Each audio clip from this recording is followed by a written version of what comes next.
আপনারা সকলেই জানেন ঢাকা যে বিমান দুর্ঘটনায় আজকে আমাদের ছোট ছোট শিশু মাসুম বাচ্চারা যাদের বয়স এখনও পরিপূর্ণ হয়নি তারা বিমান দুর্ঘটনায় বিমান যে তাদের স্কুলের উপর পড়ে অনেকেই শহীদ হয়েছেন, দুনিয়া থেকে বিদায় নিয়েছেন। এটা হাদিসে শহীদের কথা বলা হয়েছে। পাশাপাশি অনেকেই আহত হয়েছেন, এখন অনেকে হাসপাতালে আছেন। যেটা আমরা এখন শুনছি যে তাদের রক্তের প্রয়োজন। আমি একজন প্রবাসী, আমি প্রবাস থেকে আপনাদের নিকট উপস্থিত হয়েছি। আপনাদের রিকোয়েস্ট করব, আপনাদের যাদের শরীর সুস্থ আছে আপনারা ঢাকা উত্তরাতে যে কোনো হাসপাতালে উপস্থিত হয়ে আপনি তাদেরকে রক্ত সহায়তা দিয়ে একজনের জীবন বাঁচানোর অবদান অর্জন করুন। একটা মানুষকে যদি আপনি অসহায় মানুষকে সাহায্য করতে পারেন, আল্লাহ তাআলা হাসরে আপনাকে সাহায্য করবে। আল্লাহ নিজে বলেছে, আমার বান্দাকে যারা দুঃখে সুখে সাহায্য করে আমি আল্লাহ তাকে সাহায্য করব। তাই আমরা একজন মানুষ, আজকে যে মা বাবা তার সন্তানকে হারিয়েছে, যে মা সন্তানের এই অকাল মৃত্যু নিয়ে আজকে শোক প্রকাশ করছে, তাদেরকে সান্ত্বনা দিন।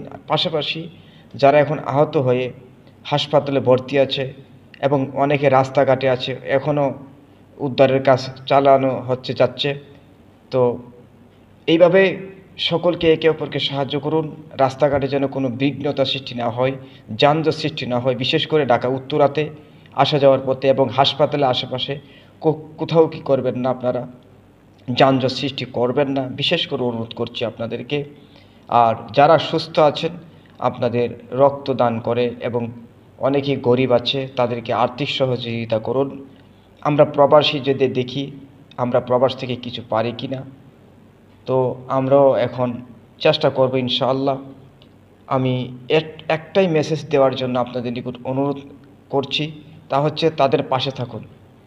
আমরা সুখে দুঃখে যেন মানুষের বিপদে এগিয়ে আসতে পারি, তাদের কষ্টগুলো যেন একটু ভাগাভাগি করে নিতে পারি। যে সকল মা বাবা ভাই বোন আত্মীয় স্বজন আছেন তাদের পরিবারের এই সুখ সইবার তৌফিক দান করুক। এবং যারা অসুস্থ আছেন আল্লাহ যেন কারো প্রাণ না নেই, তাদের জন্য আল্লাহর কাছে প্রার্থনা করছি, আল্লাহ আপনার বান্দাদেরকে আপনার কুদরতি সাহায্যে সুস্থ করে দিন। পরিবারের সকলকে আল্লাহ ধৈর্যশীল বানান, তাদেরকে এই সুখ সইবার তৌফিক দান করুন। তাদেরকে সান্ত্বনা দেওয়ার কোনো ভাষা আমাদের নেই আল্লাহ, কারণ তারা যে একটা পরিস্থিতির মধ্যে পড়েছে, তার সন্তান শুধু একটু বড় হয়েছে, এখনও দুনিয়ার পরিপূর্ণ সুখটা ভোগ করতে পারিনি।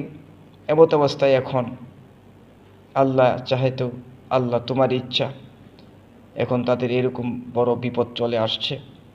আমি সকলকে অনুরোধ করব তাদের পাশে থাকুন। একটাই কথা অনুরোধ, যারা গরিব আছে অসহায় আছে তাদেরকে সাহায্যের হাত বাড়িয়ে দিন। যারা সুস্থ আছেন আপনারা তাদেরকে রক্তদান করুন। আসা যাওয়ার পথে যানজট সৃষ্টি করবেন না। এইভাবে একে অপরকে সাহায্য করি। সারা বাংলাদেশে শোকের বন্যা বয়ে গিয়েছে, সকলেই মর্মাহত। বিশেষ করে আমরা প্রবাসী, আমরা এরকম এখন মনে হচ্ছে যে উড়াল দিয়ে যদি যেতে পারতাম তাহলে যেতে পারতাম, তাহলে আপনাদেরকে আমি আমাদের কষ্টটা প্রকাশ করতে পারতাম যে আমরা কত একটা কষ্টের মধ্যে থাকি। যে বাংলাদেশের কেউ যদি বিপদে পড়ে, বাংলাদেশের কোনো বিপদ হলে আমাদের এমন কষ্ট লাগে। আজকের মতো এখানেই বিদায়। আসসালামু আলাইকুম ওয়া রাহমাতুল্লাহ। ভিডিওটাকে শেয়ার করার জন্য অনুরোধ করছি।